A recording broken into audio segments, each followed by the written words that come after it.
जो दिल्ली में 3 कानूनों के खिलाफ आंदोलन चला 13 महीने तक, उसमें एक मुद्दा बिजली का भी था, बिजली अमेंडमेंट बिल। लेकिन आज हम उड़ीसा में आए,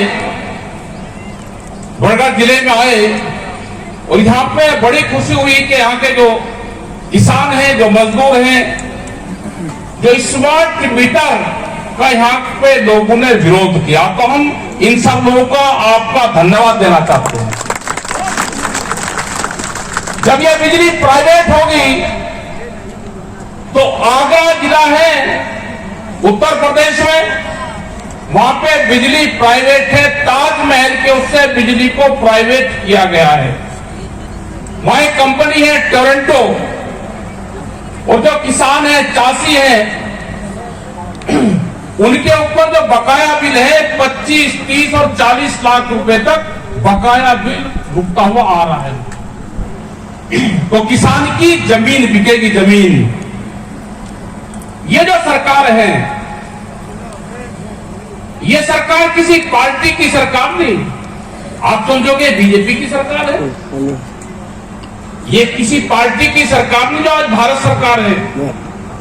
एक पूंजीपतियों का एक गैंग है, उस गैंग ने एक पॉलिटिकल पार्टी पे कब्जा किया, उसने इस देश का कब्जा किया। वो आपको दिखाई नहीं देंगे,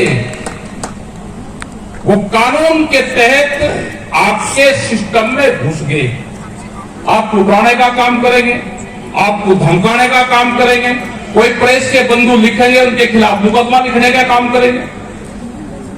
जैसे यहां पे हमारी मीटिंग अंदर शहर में होनी थी, तो वहां से मीटिंग हटा के यहां पर कर दी, आपको कोई मीटिंग नहीं करने देंगे। तो एक किस्म से ये साजिश, डराने धमकाने का काम ये पार्टी के लोग करेंगे। इनका डरने की जरूरत नहीं है, ये डरपोक लोग है, डरने की जरूरत नहीं। पूंजीपति डराने का काम करता है, उसे घबराने की जरूरत नहीं, मुकाबला होगा। अभी धीरे धीरे बहुत से अत्याचार अभी किसानों के ऊपर, मजदूर के ऊपर, लेबर के ऊपर होंगे। अभी की पॉलिसी जो हमारा नौजवान है, अगली भी 4 साल का, अभी जो साप्ताहिक बाजार लगते हैं जिसको हाट बोलते हैं, अभी धीरे धीरे ये लोग ये खत्म होंगे, हाट खत्म होंगे। अभी उसमें इनका टारगेट चला हुआ है, उससे करीब 4.5 करोड़ लोग हमारे प्रभावित होंगे। जो हमारी महिलाएं, माताएं, बहनें जो बाजार से सस्ते में सामान, सिंदूर, अंगूठी, अपना वो सामान लेकर आती हैं, वो जब बाजार में जाएंगी तो कितना महंगा मिलेगा, मॉल में जाएंगी तो कितना महंगा मिलेगा। तो ये हाट खत्म करने का भी इनका प्रोग्राम है, वो सीधा गांव को प्रभावित करेगा। बिजली गई, हमारे साप्ताहिक जो हाट है वो गए, हमारे पास में नौकरी नहीं है, और अगर किसी किसान ने कर्जा लिया है, केसीसी बनवाया है, फसलों के दाम उसके हैं नहीं, केसीसी का कर्जा कहां से देगा? उस कर्जे को पाड़ने के लिए शौकार से दोबारा फिर कर्जा लेता है। ये यही आपके लोगों ने बताया। हम उस किसान के वहां पे गए जिस किसान ने आत्महत्या करी, उस पर 2 तरह का कर्जा। एक उसने बैंक से कर्जा लिया, बैंक का कर्जा नहीं दिया गया तो उसने फिर शौकार से कर्जा लिया।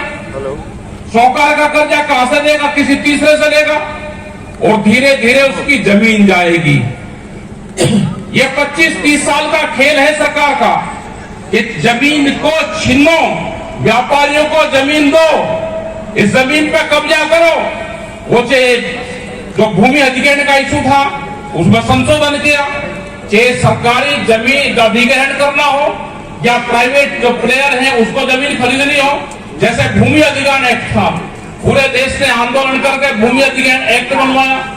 2013 में नया एक्ट आया, लेकिन उस एक्ट में भी संशोधन किए, उसको मॉडल एक्ट बनाया। मॉडल एक्ट की पूरी पावर स्टेट को दी, स्टेट की पूरी पावर डीसी को, डीएम के हाथ में है। तो आपकी जमीन छीनने का भी बड़ा षड्यंत्र रचा जा रहा है।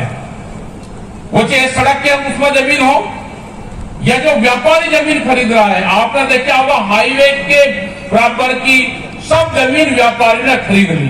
ये यहां नहीं कि उड़ीसा में खरीद ली, ये नहीं कि छत्तीसगढ़ में खरीद ली या उत्तर प्रदेश में खरीद ली, ये पूरे देश में हाईवे की जितनी जमीन है एक प्लान के तहत व्यापारी, उद्योगपति, बड़े लोग उस जमीन को खरीद रहे हैं। साजिश क्या है कि जमीन किसान के पास आ जाए, यहाँ पे इस देश में लेबर तैयार हो, तो काम इस देश में अब होंगे। अगर आपकी आंदोलन ना रहे, पहला है तो बाहर की मल्टीनेशनल कंपनियां आई, उनको सस्ती लेबर चाहिए।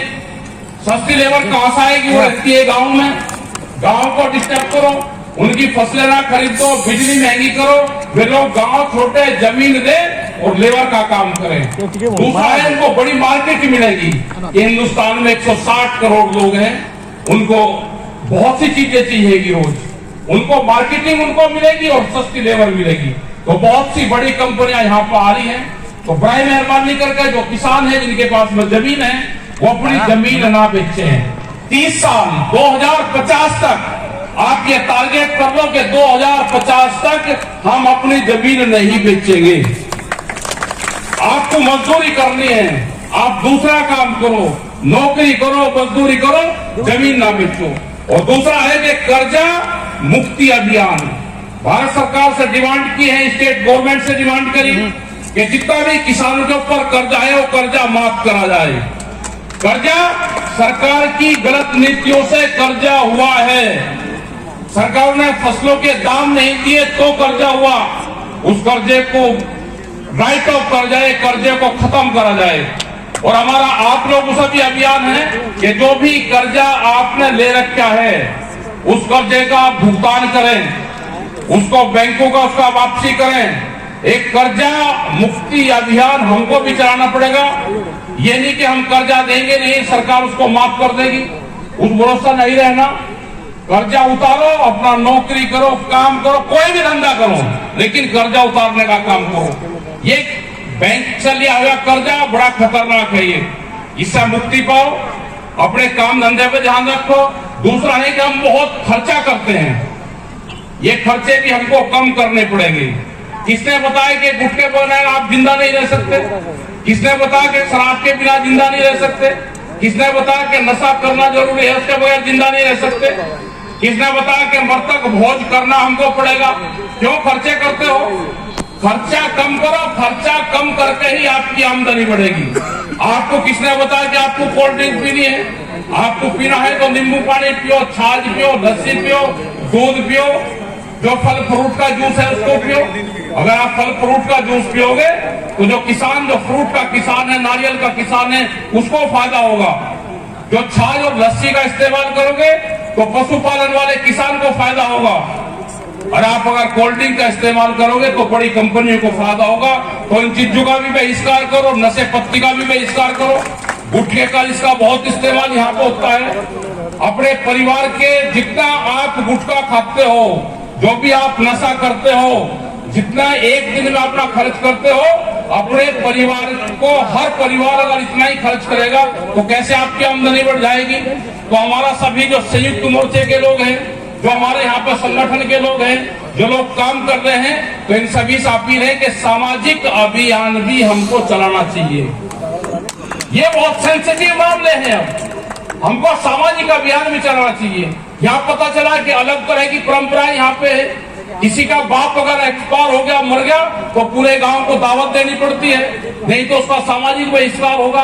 ये कुरीतियां हैं, इन कुरीतियों को खत्म करना पड़ेगा। दहेज प्रथा, कैसे गरीब अपनी बच्ची की शादी करेगा? दहेज प्रथा पर रोक लगानी चाहिए, बड़े भोजन पर रोक लगानी चाहिए। हमको अब ये कुरीतियों को खत्म करा जाएगा जब भी ये आंदोलन भी चलेगा, जब ये किसान भी बचेगा। और हम अपने फसलों की जो दाम के सवाल है, बिजली के जो सवाल है, आपके कर्जा माफी के जो सवाल है, हम उन सवालों को संयुक्त मोर्चा पूरे देश भर में लड़ाई लड़ रहा है। और एक बड़ा आंदोलन, जैसे दिल्ली में आंदोलन हुआ, इसी तरह का एक बड़े आंदोलन की देश में फिर जरूरत है। उसके लिए आप सब तैयार रहें। सबका धन्यवाद। जय हिंद, जय भारत।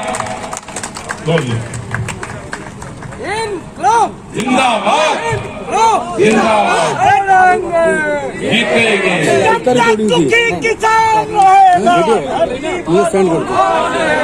जब तक दुखी किसान रहेगा, इस पर तूफान रहेगा, जब तक दुखी किसान रहेगा, धरती पर तूफान रहेगा।